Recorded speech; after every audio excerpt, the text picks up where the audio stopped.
Network 18 के rising Bharat के इस मंच पर आप सभी का मैं बहुत बहुत स्वागत करती हूं।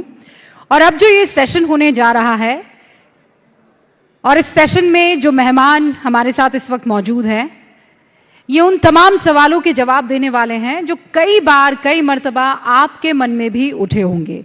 तो एक बार जोरदार तालियों से स्वागत कीजिए राष्ट्रीय स्वयंसेवक संघ के राष्ट्रीय प्रचार प्रमुख और अखिल भारतीय विद्यार्थी परिषद के राष्ट्रीय संगठन महासचिव, बचपन से ही स्वयंसेवक रहे हैं, सुनील आंबेकर जी। सुनील जी, बहुत बहुत स्वागत है आपका। मैं बगैर वक्त जाया किए सीधा प्रश्न आपसे कर देना चाहती हूं। आज की तारीख में राइजिंग भारत में संघ की क्या आवश्यकता है, संघ की क्या जरूरत है? आज का जो अपना देश है और विशेषकर युवा, वो बहुत ऊर्जावान है और पूरा देश एस्पिरेशनल है। पूरे देश में एक बहुत बड़ी आकांक्षा तैयार है और सब मिलकर देश को आगे बढ़ाना चाहते हैं। उस समय जब वो ऐसा सोच रहे तो आरएसएस एक सोशल इंफ्रास्ट्रक्चर है जो उनकी एस्पिरेशन से मेल खाता है और देश के हर कोने में उनके आसपास उनके जैसे ही लोग उनके लिए उपलब्ध हैं, जो उनके साथ है, उनके एस्पिरेशंस के साथ है, वो जैसी दुनिया बनाना चाहते हैं, जैसे भारत को बनाना चाहते हैं, उसके साथ है। तो मुझे लगता है यही आरएसएस की भूमिका है और उसको आरएसएस आगे भी निभाएगा। मतलब आप ये कह रहे हैं कि जेन जी इज इक्वल टू आरएसएस के ख्वाब? मैं ये कह रहा हूं या उनके एम्बिशन और आपके सपने इक्वल हैं? जी। वो कैसे? जैसे उदाहरण के तौर पर आज देखिए, भारत मैंने जैसे बताया कि एस्पिरेशनल है। हर युवा चाहता है कि मेरा देश आगे बढ़े, मैं स्वयं आगे बढ़ूं, मेरा देश भी आगे बढ़े। आज के युवा देश पर विश्वास करने लगे हैं। आप ये कह रहे हैं जेन जी राष्ट्रभक्त है? हाँ, मतलब आप अपने शब्दों का उपयोग कर सकते हैं। मैं जो कह रहा हूं कि हाँ, वो उनके लिए भारत माता की जय उनके हृदय की बात है। पर जिस भारत उनके लिए वंदे मातरम ये मतलब कोई स्टिग्मा नहीं है, उनके लिए वो दिल की बात है और करने की बात है। ये जो आप कह रहे हैं कि भारत माता की जय, वंदे मातरम कहने में जो हिंदुस्तान का, भारत का युवा है वो फख्र महसूस करता है, लेकिन बहुत से ऐसे लोग हैं और एक तबका है जो ये कहता है कि आप जबरदस्ती भारत माता की जय थोप रहे हैं। मुझे लगता है कि अगर ऐसा होता तो 100 वर्ष नहीं लगते संघ को। 100 वर्ष की यात्रा है, एक लंबा लोगों से संवाद का क्रम है संघ का। हम लोग जमीन पे जाते हैं, लोगों से बात करते हैं, तो ये एक ऑर्गेनिक प्रक्रिया है। अदरवाइज हम भी किसी अन्य दल की तरह 5 साल के हिसाब से ही चलते हैं। हम लोग वर्षों, शताब्दियों के हिसाब से चल रहे हैं। तो हमारी प्रक्रिया आराम से है, ऑर्गेनिक है। एक एक व्यक्ति के पास हम जाते हैं और हम आराम से अपने विचार रखते हैं, उनके विचार सुनते हैं और मुझे लगता है ये प्रक्रिया लगातार चल रही है और अभी भी ये प्रक्रिया तो सतत है। कोई अगर ये कहेगा कि ये प्रक्रिया पूरी हो गई तो मुझे नहीं लगता। इट्स अ कंटिन्यूअस प्रोसेस, चलती रहेगी ये। अब इनमें 2 सवाल निकलते हैं, लेकिन पहला सवाल, आप कह रहे हैं कि 100 वर्ष आपको हो गए और 100 वर्ष नहीं होते अगर हम थोपने वाले लोग होते। इन 100 वर्षों में संघ कितना बदला है? बदला भी है, वैसा का वैसा है, क्योंकि वैसा का वैसा मतलब जमाना आगे बढ़ गया है, एआई का वक्त आ गया है, वीडियो कॉन्फ्रेंसिंग होने लगी है, लेकिन संघ आज भी यकीन रखता है प्रवास में, संघ आज भी यकीन रखता है जनसंपर्क में। आदमी के पास जाकर आप प्रवास करते हैं, उनसे बात करते हैं। ये तरीका आप आगे भी ले जाने वाले हैं? देखिए, ऐसा है, हम लोग संघ में क्या बोलते हैं कि for information maximum technology, for inspiration minimum technology. For inspiration minimum technology. तो क्योंकि इंस्पिरेशन तब मिलता है ना जब आप व्यक्ति से व्यक्ति मिलता है, जब एक दूसरे को हम समझते हैं। It is a heart to heart dialogue, वो तो वैसा ही होता है। बाकी बहुत सारी बातें होती है, स्किलिंग होता है, इंफॉर्मेशन होती है, बहुत सारी बातें आइडियाज के बारे में होती है, उसमें बहुत सारी टेक्नोलॉजीज का उपयोग करते हैं। बहुत सारी टेक्नोलॉजीज का उपयोग करते हैं, लेकिन ये मैं आज आपके सामने बैठा हूं ये जनसंपर्क है। आप जनसंपर्क व्यापक भी हो रहा है ना, टेक्नोलॉजी आ रही है बीच में। और इन 100 सालों में ऐसा क्या है जो संघ अचीव नहीं कर पाया है? एक ऐसा दर्द जो संघ के सीने में आज भी है, और ईमानदारी से बताइएगा सुनील जी। नहीं, मैं पहले दूसरी बात बताऊंगा कि सबसे पहला जब संघ शुरू हुआ तो उस समय से एक बात दिमाग में थी कि ये जो भी परिवर्तन या जो भी कार्य होंगे वो समाज के हर व्यक्ति के सहभाग से होंगे और हर व्यक्ति के मन में यह आना चाहिए कि हमें भी इस दृष्टि से कुछ करना चाहिए।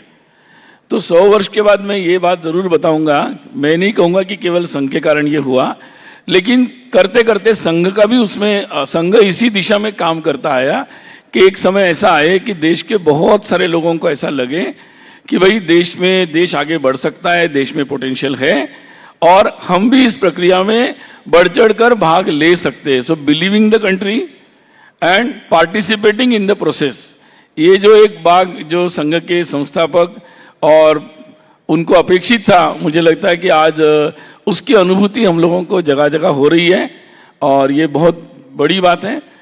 आपने पूछा कि निश्चित रूप से सबसे बड़ी कमी अगर कोई आपको लगती है, यही लगती है कि संघ हर गांव, हर बस्ती, हर जगह तक पहुंच जाना चाहिए था, और ताकि आज भी जो कमियां हैं, अभी भी बहुत सारे लोगों को साथ में लेना है, बहुत सारे लोगों तक हम नहीं पहुंचे, तो ये निश्चित रूप से हमारे मन में है और चाहते कि और ज्यादा गति से जल्दी सब समाज के सहयोग से हम जल्दी से जल्दी ये काम कर पाए। जब आप ये बात कहते हैं तो मेरे जहन में एक तस्वीर उभरती है जहां पर जो मुस्लिम समाज है वो हमेशा संघ को शक की नजर से देखता है। आप कहते हैं कि कई ऐसा लोग हैं जिनको हम संपर्क नहीं कर पाए हैं, क्या मुसलमान भी उनमें से एक है या आपने संपर्क किया है? क्योंकि हम जानते हैं मुस्लिम मंच भी है, बावजूद उसके क्या संघ के लिए बड़ा चैलेंज नहीं है कि जो राष्ट्र वाली भूमिका में वो कहते हैं हम सब एक हैं, वहां संघ और मुसलमानों में दोस्ती बड़े लेवल पर नहीं हो पाई है?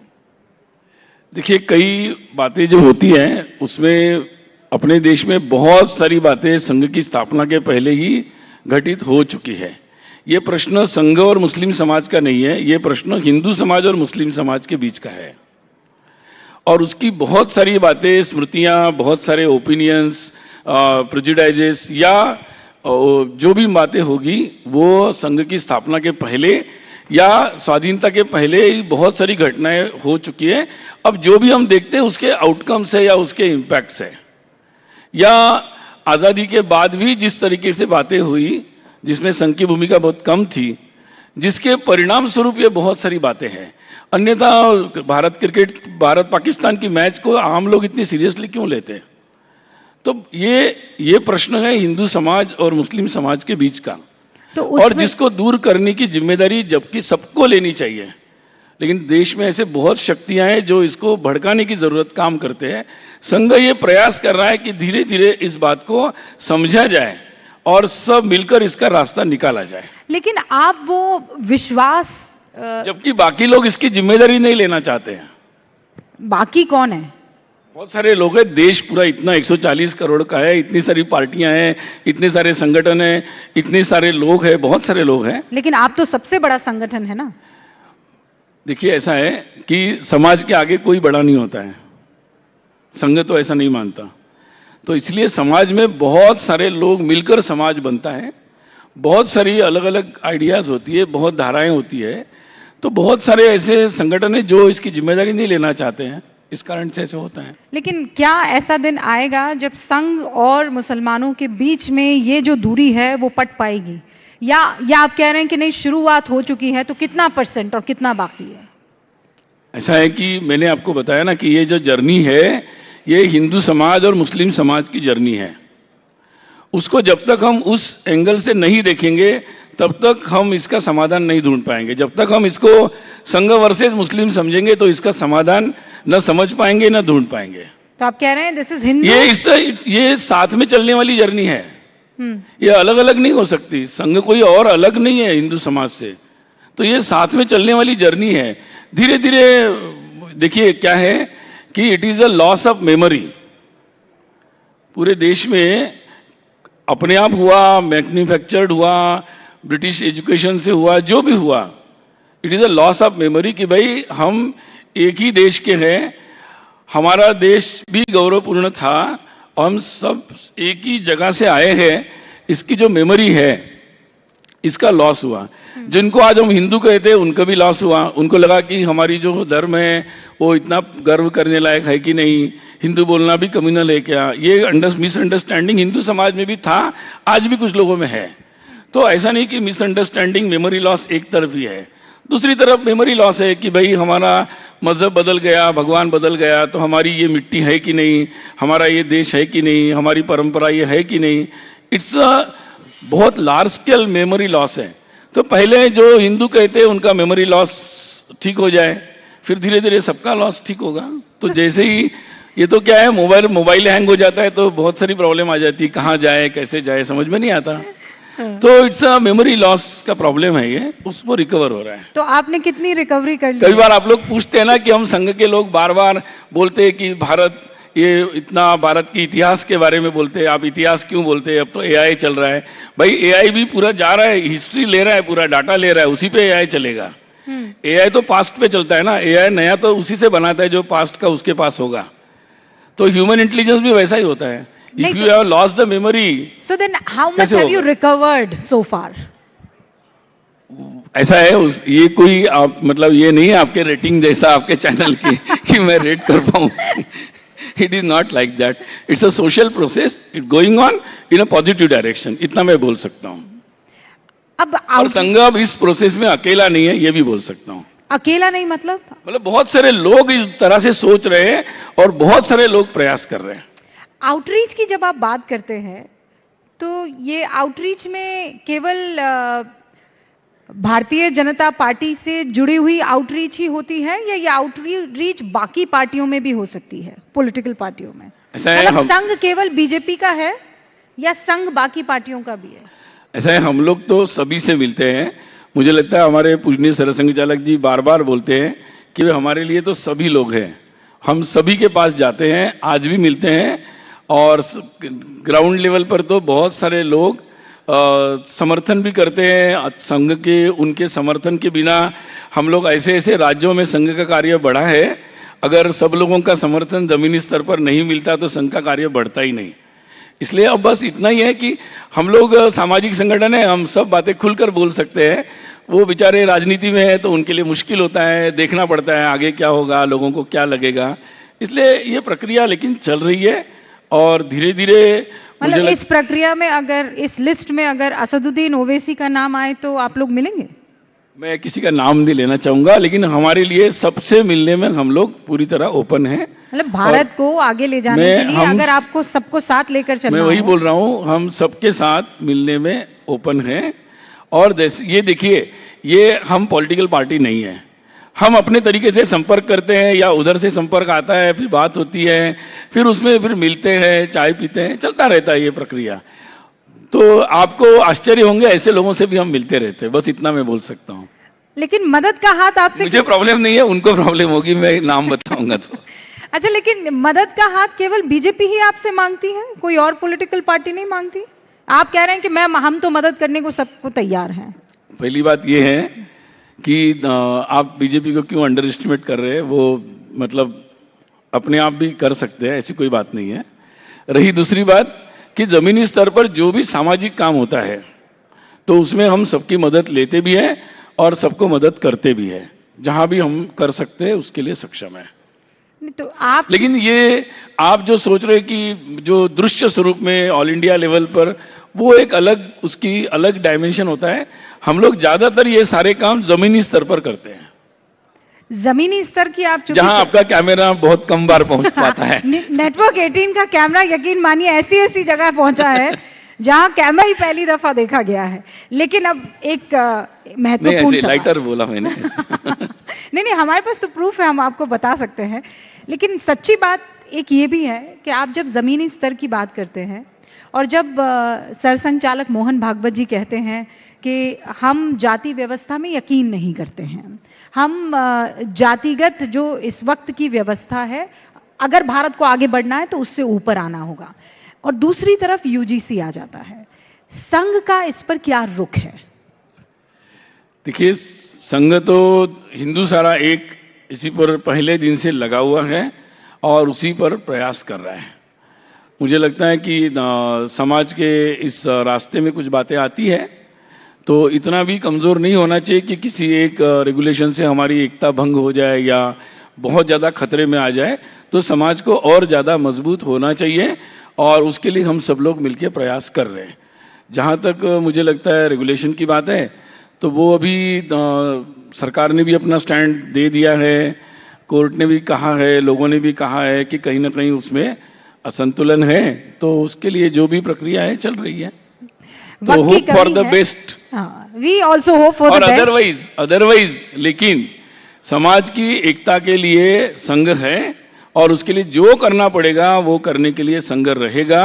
इसलिए पूरे समाज को पूरे एकता पर विश्वास रखते हुए आगे बढ़ना चाहिए, ये मेरा इस बात पे कहना है। अब जाते जाते एक आखिरी, और चूंकि ये पॉलिटिकल, आपके ऊपर बहुत सारे आरोप और बहुत सारे आक्षेप पॉलिटिकली लगाए जाते हैं, चाहे वो राहुल गांधी हो, चाहे राहुल गांधी की पार्टी से ताल्लुक रखने वाले तमाम लोग हों, वो ये कहते हैं संघ देश को तोड़ने के लिए बना है। और व्याख्या कुछ ऐसी होती है कि आप दानव के रूप में दिखाए जाते हैं। अगर राहुल गांधी न्यूज़ 18 इंडिया के राइजिंग भारत को देख रहे हैं तो सुनील आंबेकर उन्हें क्या कहेंगे? वो बहुत बड़े नेता हैं, मैं उनको क्या कहूंगा। तो उनके अपने सोर्सेस है अपनी राय बनाने के लिए, मैं उस पर कुछ नहीं कहूंगा। लेकिन मैं एक बात जरूर कहूंगा कि संघ को आज 100 वर्ष के बाद मुझे लगता है कि सामान्य समाज में जो लोगों का सहयोग मिल रहा है, आशीर्वाद मिल रहा है और संघ अपने काम में लगा हुआ है। और मुझे लगता है कि मुझे इस बात को संघ बना ही देशभक्ति के लिए, राष्ट्रभक्ति के लिए, समाज की एकता के लिए। तो मुझे नहीं लगता कि 100 वर्ष के बाद मुझे इस बात पे कोई एक्सप्लेनेशन देना चाहिए, क्योंकि उसका अगर तो ये तो फिर गलत बात हो जाएगी। तो मुझे लगता है कि समाज में जो संघ कार्य के साथ जो लोगों ने आशीर्वाद दिया है और इसी कारण से संघ कार्य देश के हर कोने में बढ़ रहा है। जहां संघ कार्य गया, जहां जहां जैसे जैसे संघ कार्य पहुंच रहा है, समाज के साथ जो संवाद हो रहा है, तो जहां आतंक चल रहा था, जहां अलगाववादी आंदोलन चल रहे थे, धीरे धीरे वो सभी लोग देशभक्ति के भाव में वो सारे क्षेत्र आते चले जा रहे हैं और देश की एकता मजबूत होती चली जा रही है। तो मुझे लगता है कि इसको इसी अर्थ में समझना चाहिए। और बाकी अगर किसी को बात समझनी हो तो हम हमेशा, हमारा दरवाजा खुला है। हम क्या काम कर रहे हैं, कैसे कर रहे हैं, कैसे एकता हो सकती है, इसके बारे में कभी भी चर्चा हो सकती है। तो मतलब आप राहुल गांधी को इनवाइट कर रहे हैं? मैंने बताया ना, वो बहुत बड़े नेता है, मैं क्या बोलूं उनको। बहुत बहुत शुक्रिया सुनील आंबेकर जी हमारे साथ जुड़ने के लिए। तो ये थे सुनील जी जो बता रहे थे कि संघ का रोड मैप क्या है और आगे अगर आपको संघ को समझना है तो दरवाजे खुले हैं। बहुत बहुत शुक्रिया। बहुत बढ़िया।